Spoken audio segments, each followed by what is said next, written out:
जातो तिथं दारू विकतोय. तो पुढे आला त्याच पालखी मार्गाने की सयाजी यांचं तिथं दारू विकतोय. थोडासा खाली गेला बाजारपेठेत काय उपरणं विपरणं घ्यायला आपला वारकरी बांधव, तर त्याला काय दिसतंय, मस्त गुलाबाला मोहर आलाय, तिथंही दारू विकतेत. थोडस खाली गेलं की आत्ताच आपल्या डॉक्टर ताईचं प्रकरण जिथं झालं तिथं पण ही दारूच विकत्यात. तरी बी ढाय मोकलून रडत्यात, मला दिलं नाही, अश्रूंची झाली फुलं. आणि आज असे सगळे उमेदवार, जो मी देईल तोच उमेदवार, त्याच्या विरुद्ध दुसरा कुठला उमेदवार तुम्ही द्यायचा नाही, तुम्हाला निवडायचा अधिकार नाही, कुठली पक्ष कोर कमिटी नाही, काय नाही काय नाही काय नाही काय नाही. त्यांच्या तुलनेत आपले उमेदवार आहेत सचिन भैया सूर्यवंशी, ज्यांनी पैसा असला की माणसाने सदुपयोगी लावावा, दुरुपयोगी लावू नये, दारूचे गुत्ते खोलू नये, असा उमेदवार आपण नगर नगराध्यक्ष म्हणून देत होता. महायुतीतनं आम्ही त्याला विरोध केला ना भैया साहेब, आमचा विरोध होता. बाबा म्हटलं दारूवाल्याचा प्रचार आम्ही करणार नाही, तुमचं तुम्ही करा, तुमचं तुम्हाला लाखला, आम्हाला काय तुमचं पॅकेज बी नको आणि तुमचा मानपान बी नको, गेलं की डोळं मोठं करूनच बघणार आहे तुम्ही शिवसेनेत. बघतात का नाही भैया साहेब, खरं आहे का कुठेही सांगा. म्हणजे माझ्यासोबत जरा तुम्हाला बी तिकडे कुठं वारी घालवली तर घडली पाहिजे, मी एकटाच कशाला जाऊ, पक्ष काय माझा एकट्याचा, बरोबर आहे. सचिन भैयांच्या शिक्षण संस्थेमध्ये म्हणजे त्यांच्या वडिलांनी स्थापन केलेल्या, आजोबांनी सॉरी व्हायचं, त्यामध्ये दलित, मुस्लिम, आर्थिक मागास कोणतीही त्यांची जात पात न पाहता फी माफ करून सुद्धा शिक्षण दिलं जातं. मग आता आपण ठरवायचंय आपण उमेदवार कोणता निवडून द्यायचा, दारू विकणारा का आपल्या मुलाबाळांना शिक्षण द्या, बरोबर आहे ना भाई. आज ही ताई आमची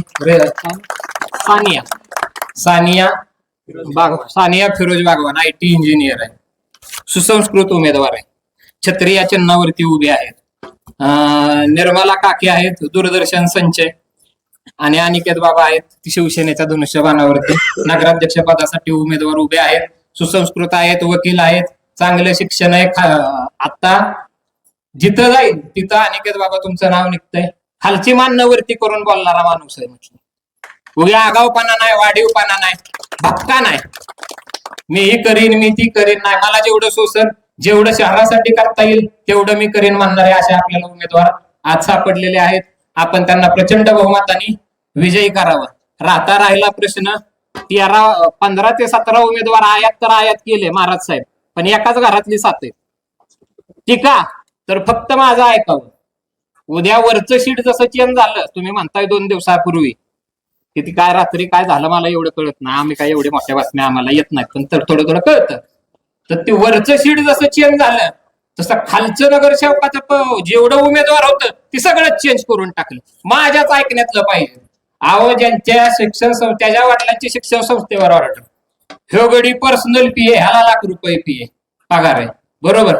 आज त्या मल्टन मध्ये कोण दुसरा कार्यकर्ताच नाही गावला का, स्वतःचा बालेकिल्ला म्हणता तुम्ही मल्टनला, दुसरा कोणताही कार्यकर्ता सापडला नाही, आपल्याच ऐकण्यातला पाहिजे, त्याला आज तिकीट दिलं का नाही, बरोबर आहे का नाही भायासाहेब. PA माहिती आहे ना, हा चांगला मध्ये भरपूर नाव झालं. आता तुम्हीच काल म्हटले BBC ला बी बातमी लागली. म्हणजे जो आपला ऐकल तिथं जी मी सांगल ती करल तोच, वरती जरी वरचा माणूस चेंज झाला की ह्यांनी कालची फळी चेंज करून टाकली. कुठल्याही नवीन ज्यांनी पक्षप्रवेश केले त्याला न्याय दिला नाही. जो श्रीमंत आहे तो श्रीमंत मुसलमान त्याला तिकीट, जो श्रीमंत मराठा आहे त्याला तिकीट, जो श्रीमंत दलित आहे त्याला तिकीट. ज्यांनी फलटण शहरामध्ये रामराजेंना सोडून इथं त्यांच्याकडे पक्षप्रवेशाचं भागदाड पाडलं, आज त्यांची अवस्था काय आहे ती तुम्ही महाराज साहेब सांगा आम्हाला. कोण आता ते मला नका बोलायला, आम्ही होतो